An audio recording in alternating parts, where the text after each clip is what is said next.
Hello guys, welcome back to my channel. আজ আমরা solve করব ক্লাস 5 প্রশ্ন বিচিত্রার সেকেন্ড সামেটিভ ইভ্যালুয়েশনের ইংলিশ পেপারটা, ইংলিশের model question paper 3। First summative ইভ্যালুয়েশনের প্রত্যেকটা পেপারই সলভ করা হয়ে গেছে, আর সেকেন্ড সামেটিভ ইভ্যালুয়েশনের পেপার 1 আর 2টা সলভ করা হয়েছে। সেই ভিডিওসগুলোর লিঙ্ক আমি নিচে ডেসক্রিপশন বক্সে দিয়ে দেবো, চাইলে সেখান থেকে দেখে নিও, কিংবা যদি চাও তোমরা প্লেলিস্ট থেকেও দেখে নিতে পারো। এছাড়া উইংসের পুরোটা সলিউশন পেয়ে যাবে প্লেলিস্টে, আমাদের পরিবেশ থেকে চ্যাপ্টার ওয়াইজ কোয়েশ্চেন আনসার পেয়ে যাবে প্লেলিস্টে। মডেল অ্যাক্টিভিটি টাস্ক এখনও পর্যন্ত 6টা পার্ট দেওয়া হয়েছে, এই 6টা পার্টের সমস্ত সাবজেক্টগুলোর মানে প্রত্যেকটা সাবজেক্টের সলিউশন প্লেলিস্টে পেয়ে যাবে, আর প্রশ্ন বিচিত্রার অন্যান্য সাবজেক্টের সলিউশনও প্লেলিস্টে পেয়ে যাবে। চ্যানেলে গিয়ে প্লেলিস্ট খুলে নিজের ইচ্ছা মতো প্রয়োজন মতো ভিডিও তোমরা দেখে নিও, আর এই ভিডিওটা স্কিপ না করে প্রথম থেকে শেষ পর্যন্ত দেখো। যদি ভালো লেগে থাকে শেষে লাইক কমেন্ট শেয়ার করো, নতুন হয়ে থাকলে অবশ্যই চ্যানেলটি সাবস্ক্রাইব করে পাশে থাকা বেল আইকনটি প্রেস করে দিও। চলে যাচ্ছে এবার আজকের ভিডিওতে।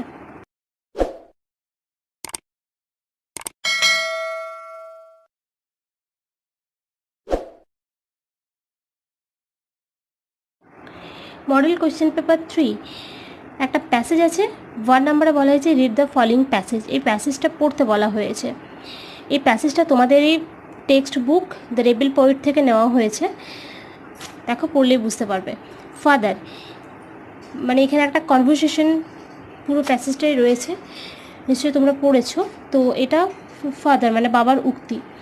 In 1922 সালে নজরুল স্টার্টেড আ ম্যাগাজিন ধূমকেতু where he published আনন্দময়ীর আগমনিয়া পোয়েম। 1922 সালে নজরুলকে কাজী নজরুল ইসলাম, যাকে বলা হয় বিদ্রোহী কবি, আমরা বলি বাংলায় বিদ্রোহী কবি, আর বিদ্রোহী কবির ইংলিশটা হচ্ছে রেবেল পোয়েট। তাহলে আমাদের রেবেল পোয়েটকে বা বিদ্রোহী কবিকে কাজী নজরুল ইসলাম। তো ওই লেসনটা পুরোটাই আছে দেখবে আমাদের কাজী নজরুল ইসলাম, আমাদের বিদ্রোহী কবি কাজী নজরুল ইসলামের সম্বন্ধে। তো এখানে বলা হয়েছে in 1922 Nazrul started a magazine ধূমকেতু ভেরি পাবলিশড আনন্দময়ীর আগমনিয়া পোয়েম। 1922 সালে নজরুল ধূমকেতু নামে একটি ম্যাগাজিন পাবলিশ করেন। সেখানে একটা পোয়েম ছিল, একটা কবিতা ছিল। পোয়েম মানে হচ্ছে কবিতা, কবিতা ছিল আনন্দময়ীর আগমনী নামে। আঙ্কেল রহিম, এরপর আঙ্কেল রহিম বলছেন the British raided the office of Dhumketu. ব্রিটিশরা ধূমকেতুর অফিসটাকে রেড করেছিল। রেড মানে হচ্ছে যখন আমরা মানে যখন পুলিশ কোনো জায়গায় কোনো সতর্কবার্তা না দিয়েই সেখানে গিয়ে সার্চ করে, সেটাকে বলা হচ্ছে রেড। তো তখন তো ব্রিটিশ আমল ছিল, সে ব্রিটিশদের বিরুদ্ধে তিনি ওই যে আনন্দময়ীর আগমনী কবিতাটা তিনি লিখেছিলেন। আর ধূমকেতু ম্যাগাজিনে ব্রিটিশ বিরোধী বিভিন্ন রকমের বিষয় নিয়ে আলোচনা তিনি করতেন। তাই ব্রিটিশরা ধূমকেতুর অফিস রেড করে যখন আনন্দময়ীর আগমনী পোয়েমটা ধূমকেতু ম্যাগাজিনে পাবলিশড হয়। তারপর দেখো the poet was arrested from Comilla. Poet মানে হচ্ছে কবি, কবিকে অ্যারেস্ট করা হয়েছিল কোথা থেকে? কুমিল্লা থেকে। কুমিল্লা এখন বাংলাদেশের অবস্থিত। তো সেই কুমিল্লা থেকে কবিকে গ্রেপ্তার করা হয়। প্রীতম তখন বলছে হোয়াট হ্যাপেন্ড দেন, তারপরে কি হয়েছিল? Father, he was transferred to Hooghly jail and there he began fasting. Happened মানে হয়েছিল বা ঘটেছিল। তো প্রীতম যখন জিজ্ঞাসা করছে যে তারপরে কি ঘটেছিল, বাবা তখন উত্তর করছেন যে তাকে হুগলি জেলে ট্রান্সফার করে দেওয়া হয়েছিল, আর সেখানে তিনি শুরু করেন কি ফাস্টিং মানে হচ্ছে অনশন শুরু করেন, উপবাস শুরু করেন। It was his way of protesting against the torture of British. তখন তো ব্রিটিশরা আমাদের ভারতীয়দের উপরে প্রচণ্ড টর্চার বা অত্যাচার করতো। তো এইভাবে কাজী নজরুল ইসলাম তার নিজের উপায়ে, নিজের রাস্তায় তিনি ব্রিটিশদের বিরোধিতা করেছিলেন। বলছে it is his way of protesting against the torture of British. এটাই ছিল তার রাস্তা, যার মাধ্যমে তিনি, বা এটাই ছিল তার উপায়, যার মাধ্যমে তিনি ব্রিটিশদের অত্যাচারের বিরুদ্ধে প্রোটেস্ট করতেন। অ্যাগেনস্ট মানে প্রতিবাদ, প্রোটেস্ট মানে হচ্ছে প্রতিবাদ, অ্যাগেনস্ট মানে বিরুদ্ধে, মানে ব্রিটিশদের বিরুদ্ধে প্রতিবাদ করতেন। এবার প্রীতম বলছে for how many days did he fast father. তার ফর হাউ মেনি ডেজ তিনি কতদিন এই অনশন করেছিলেন বাবা? ফাদার তারপর বলছে, বাবা তারপর বলছেন he fasted for more than a month. তিনি 1 মাসের বেশি অনশন করেছিলেন। ইন ডিসেম্বর 1923 1923 সালে ডিসেম্বর মাসে he was released from jail, তাকে জেল থেকে ছেড়ে দেওয়া হয়। প্রীতম এরপর বলছে thank you so much father, বাবা অনেক ধন্যবাদ তোমাকে। Now I will be able to sing কারারই লৌহ কপাট উইথ জিল অ্যান্ড প্যাশন। এরপর বলছে যে এবার আমি কারারই লৌহ কপাট গানটা আমার গভীর অনুভূতি ও আবেগ দিয়ে গাইতে পারবো। তো জিল মানে হচ্ছে গভীর অনুভূতি বলতে পারো, আর প্যাশন মানে আবেগ। আমি আমার মনের সমস্ত আবেগ আর অনুভূতি দিয়ে আমি গাইতে পারবো। তার কারণ এই যে তাদের কনভারসেশনটা হচ্ছিল তার মধ্যে প্রীতম জানতে পেরেছে কাজী নজরুল ইসলাম সম্বন্ধে। তাকে টিচার কারারই লৌহ কপাট গানটা গাওয়ার জন্য সিলেক্ট করেছিলেন। তো যদি সে কারারই লৌহ কপাট গানটা ব্যাকগ্রাউন্ড জানতে পারে তাহলে কি সে গানটাকে সে তার মনের সমস্ত ভাব সমস্ত আবেগ দিয়ে সে গাইতে পারবে। কিন্তু যদি ব্যাকগ্রাউন্ড না জানে তাহলে কি শুধু একটা গানই সে গাইতে পারবে। তাই সে যখন ব্যাকগ্রাউন্ড জানতে পারলেন এই কারারই লৌহ কপাট গানটা বা কাজী নজরুল ইসলাম যিনি লিখেছেন এই কারারই লৌহ কপাট কাজী নজরুল ইসলাম তার সম্বন্ধে যখন ব্যাকগ্রাউন্ড জানতে পেরেছে প্রীতম, তাহলে কি সে তার পুরো মনের সমস্ত আবেগ দিয়ে গানটা গাইতে পারবে। তা বলছে I am so proud that the teacher has selected me for singing. আমি খুবই গর্বিত, প্রাউড মানে গর্বিত, আমি খুবই গর্বিত যে টিচার আমাকে এই গানটা গাওয়ার জন্য সিলেক্ট করেছেন। এবার আমরা চলে যাবো কোয়েশ্চেন আনসারে। এ নাম্বার বলা হয়েছে আনসার দ্য ফলোইং কোয়েশ্চেন্স, নিচে প্রশ্নগুলির উত্তর দাও। From where was Nazrul arrested, নজরুলকে কোথা থেকে গ্রেপ্তার করা হয়? আমরা প্যাসেজটায় পড়লাম নজরুলকে কুমিল্লা থেকে গ্রেপ্তার করা হয়, তাই লিখবে Nazrul was arrested from Comilla, নজরুলকে কুমিল্লা থেকে অ্যারেস্ট করা হয়। B number why did Nazrul start fasting, Nazrul কেন অনশন শুরু করেছিলেন? আনসার লিখবে Nazrul started fasting to protest against the torture of the British, Nazrul ব্রিটিশদের অত্যাচারের বিরুদ্ধে প্রতিবাদ করতে অনশন শুরু করেছিলেন। Number C for how many days did he fast, তিনি কতদিন অনশন করেছিলেন? He fasted for more than a month, তিনি 1 মাসেরও বেশি অনশন করেছিলেন। এরপর চলে যাবো বি নাম্বার কোয়েশ্চেন আনসারে। বি নাম্বারে বলা হয়েছে write T for true and F for false sentences in the given boxes. দেখো এই যে বক্স দেওয়া আছে সেখানে যেটা ঠিক সেন্টেন্স তার পাশে ট্রু টি লিখতে হবে, যেটা ভুল তার পাশে ফলসের এফ লিখতে হবে। এ নাম্বার রয়েছে In 1922, Nazrul started a magazine named আনন্দময়ীর আগমনী, 1922 সালে নজরুল আনন্দময়ীর আগমনী নামে একটি ম্যাগাজিন শুরু করেছিলেন। তো এটা হবে ফলস, তার কারণ 1922 সালে নজরুল একটা ম্যাগাজিন শুরু করেছেন, সেই ম্যাগাজিনটার নাম ছিল ধূমকেতু, সেখানে আনন্দময়ীর আগমনী নামে একটি কবিতা পাবলিশড হয়েছিল, তাই ম্যাগাজিনটার নাম ছিল ধূমকেতু আর কবিতাটার নাম ছিল আনন্দময়ীর আগমনী। তো এখানে আছে ম্যাগাজিনটার নাম আনন্দময়ীর আগমনী, সেটা ভুল, তাই এফ লেখা হয়েছে এখানে। B number Pritam felt scared because his teacher selected him to sing, Pritam ভয় পেয়েছিল, স্কেয়ার্ড মানে ভয় পেয়েছিল কারণ তার টিচার তাকে এই গানটা গাওয়ার জন্য চুজ করেছে। তো এটা ফলস, তার কারণ সে শেষে বলেছে I am so proud that the teacher has selected me for singing, মানে আমি খুবই গর্বিত যে আমার টিচার এই গানটা গাওয়ার জন্য আমাকে সিলেক্ট করেছেন, তাই এখানে ভয় পাইনি, প্রাউড হয়েছিল, গর্বিত হয়েছিল। সো এখানে এফ লিখবে, ফলসের F. Number C fill in the blanks with words from the given passages, passage থেকে ওয়ার্ড নিয়ে এই ব্ল্যাঙ্কটাকে তোমাকে পূর্ণ করতে হবে। দেখো এ নাম্বার আছে his father was dash to Delhi, এটা লিখবে ট্রান্সফার্ড, এখানে আছে দেখো ট্রান্সফার্ড TRANSFERRED ট্রান্সফার্ড, তার বাবা দিল্লিতে ট্রান্সফার্ড হয়ে গেছেন, বদলি হয়ে গেছেন, ট্রান্সফার্ড মানে বদলি হয়ে গেছেন। The office was raided by the income tax officer, income tax অফিসাররা অফিসটাকে রেড করেছেন। এবার চলে যাব আমরা নেক্সট 2 নাম্বারে, এটা হচ্ছে একটা আনসিন, এটা তোমরা জানো না, এই প্যাসেজটা প্রথমে পড়বে তারপর কোয়েশ্চেন আনসার করবে। 2 নাম্বার আছে রিড দ্য ফলোইং প্যাসেজ, নিচের প্যাসেজটি পড়ো। Raj and Ali are good friends, Raj আর আলী খুব ভালো বন্ধু।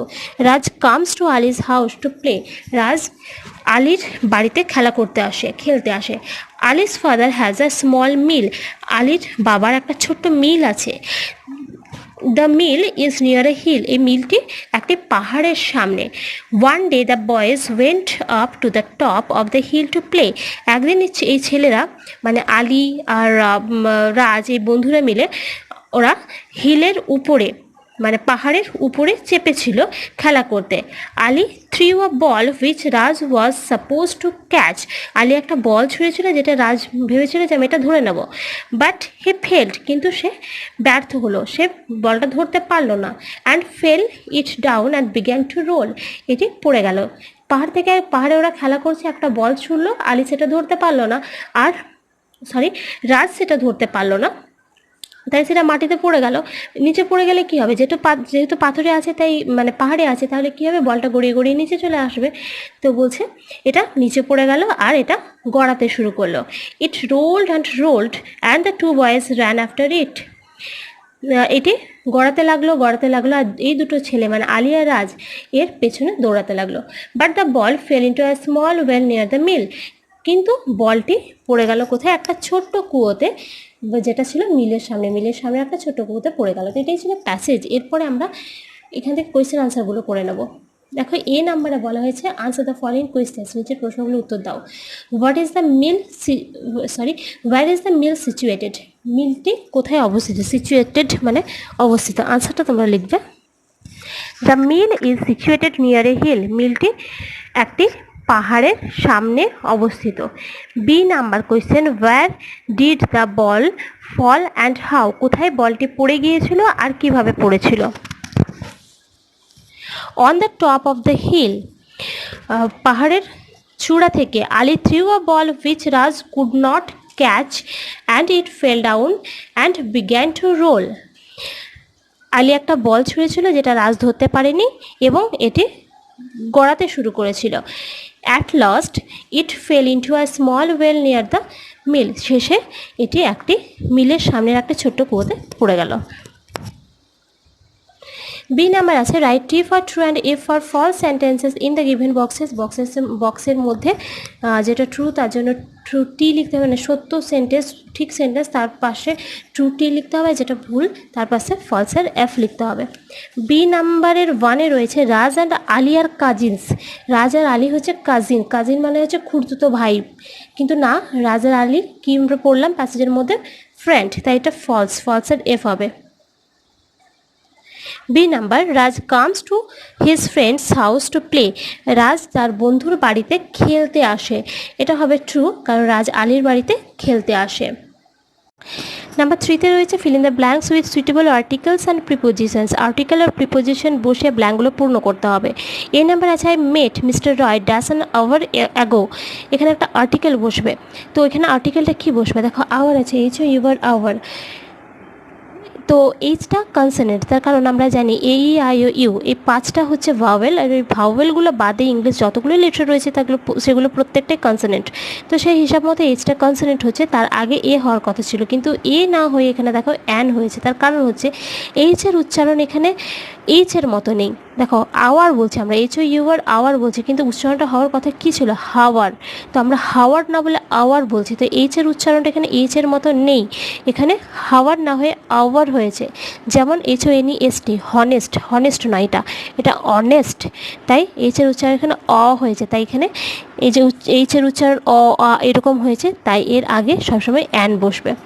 তাই I met mister Roy an hour ago, আমি 1 ঘন্টা আগে মিস্টার রয়কে দেখেছিলাম বা আমার সঙ্গে দেখা হয়েছিল। B number divide the mangoes among the 2 boys. এমন মানে হচ্ছে মধ্যে, আমগুলি ছেলে দুটোর মধ্যে ভাগ করে দাও। C number my father reads the Telegraph daily. তো এখানে টেলিগ্রাফ কি, টেলিগ্রাফ একটা নিউজ পেপার, আর যে কোনো নিউজ পেপারের আগে আমরা কিন্তু দ্য বসাবো। তো মাই father reads the Telegraph daily. The school is closed dash Sunday. এখানে ডেট একটা বার বলা হয়েছে, একটা ডে বলা হয়েছে, তো ডে এর আগে অন হবে। The school is closed on Sunday, রবিবারে স্কুল বন্ধ থাকে। She is an MPhil in English. এখানে দেখো এমফিল, এমটাও কিন্তু একটা কনসোনেন্ট, তার আগে এ হওয়ার কথা ছিল, কিন্তু এখানেও অ্যান হয়েছে, তার কারণ এমফিল আগে আমরা এম বলতে গেলে এ উচ্চারণ করছি, এম, সো এই যে এ উচ্চারণ করছি তার জন্য এখানে অ্যান হয়েছে, তাই এমফিল, MLA, MA এদের আগে সবসময় কিন্তু অ্যান হয়। 4 নাম্বার বলা হয়েছে রাইট ইন ইংলিশ, এদেরকে ইংলিশে লিখতে হবে। পুরুষ হরিণকে ইংলিশে বলা হয় স্ট্যাগ। বি নাম্বার আছে পায়রা, পায়রাকে বলা হয় পিজন। ঘোড়ার ডাক হচ্ছে নেই। আর ডি নাম্বার হচ্ছে মৌমাছির বাসা, এটাকে বলা হয় বিহাইভ। এখানে স্পেলিংগুলো খুব ভালো করে তোমরা দেখে নিও। Next number 5, write a paragraph in about 80 words on usefulness of trees. গাছের ব্যবহার সম্বন্ধে 80 ওয়ার্ডস মানে 80টা শব্দে একটা প্যারাগ্রাফ বা রচনা লিখতে হবে। তো দেখে নাও, লিখে নিয়েছি। প্রথমে প্যারাগ্রাফটার একটা টাইটেল দেবে, ইউজফুলনেস অফ ট্রিজ। এরপর লিখবে trees give us many benefits. গাছ আমাদের অনেক সুবিধা দেয়। বেনিফিট মানে হচ্ছে সুবিধা। Trees are the green cover of planet. আমাদের এই প্ল্যানেট বা গ্রহে, প্ল্যানেট মানে হচ্ছে গ্রহ, এই গ্রহে গাছ হচ্ছে একটি সবুজ আবরণ। Trees provides oxygen to living beings. গাছ প্রাণীদেরকে অক্সিজেন দেয়। Life without oxygen is impossible. Impossible না অসম্ভব, অক্সিজেন ছাড়া কোনো জীবন সম্ভব নয়।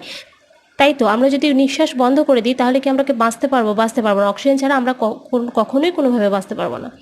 Trees provide us all the life living factors. বেঁচে থাকার জন্য যে সমস্ত জিনিসের প্রয়োজন হয় গাছ আমাদের সেগুলোকে দান করে। প্রোভাইড মানে দান করে। Trees provides us beautiful flowers, delicious fruits, helpful leaves and shade for living beings. গাছ আমাদেরকে কী কী দেয়? গাছ আমাদেরকে সুন্দর ফুল দেয়, সুস্বাদু ফ্রুট মানে ফল দেয়, হেল্পফুল লিভস মানে সাহায্যকারী পাতা দেয়, আর আমাদের যারা প্রাণী আছে তাদেরকে আমাদেরকে শেড মানে গাছ আমাদের বিভিন্ন প্রাণীর আবাসস্থলও বটে।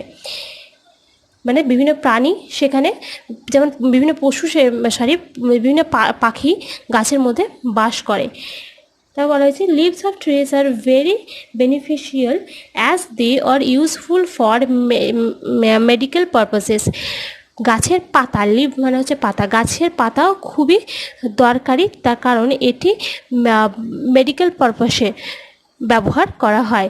It can prevent us from the lot of diseases. গাছের পাতায় কী হয়? গাছের পাতা দিয়ে বিভিন্ন রকম ওষুধ তৈরি হয়, সেই ওষুধগুলো কি আমাদেরকে বিভিন্ন রকমের রোগ থেকে বাঁচায়। প্রিভেন্ট মানে ঠেকানো বা বাঁচানো, আর ডিজিজ মানে হচ্ছে রোগ। Trees provides us wood which is helpful for making tables, chairs and doing furniture. তো গাছ আমাদেরকে উড দেয়, উড মানে কাঠ দেয়, যেটি কিসের জন্য? টেবিল, চেয়ার বা ফার্নিচার বানানোর জন্য কাজে লাগে। They also provides us rubber, latex, oil etcetera. গাছ আমাদের রাবার দেয়, ল্যাটিক্স মানে হচ্ছে তরুক্ষীর, রাবার গাছের আঠা, সেটাও পাই, বিভিন্ন রকম তেলও পায় গাছ থেকে। Trees releases oxygen and absorb carbon dioxide. Tree মানে গাছ অক্সিজেন দেয়, রিলিজ মানে ত্যাগ করে, অক্সিজেন ত্যাগ করে, আর অ্যাবজর্ব মানে শোষণ করে নেয় কার্বন ডাইঅক্সাইড, যেটা কার্বন ডাইঅক্সাইড আমাদের পক্ষে খুবই ক্ষতিকারক, যেটা আমরা নিঃশ্বাসের সময় অক্সিজেন নিই আর কার্বন ডাইঅক্সাইড আমরা ত্যাগ করি, বাইরে বের করে দিই। সেই কার্বন ডাইঅক্সাইডটা গাছ নিয়ে নেয়, আর আমাদের নিঃশ্বাসের জন্য প্রয়োজনীয় অক্সিজেন সেটা গাছ তাদের গাছ সেটা তাদের শরীর থেকে নিক্ষেপ করে, বের করে দেয়। Trees helps us to prevent from pollution. Pollution মানে হচ্ছে দূষণ, দূষণ থেকেও গাছ আমাদেরকে বাঁচায়।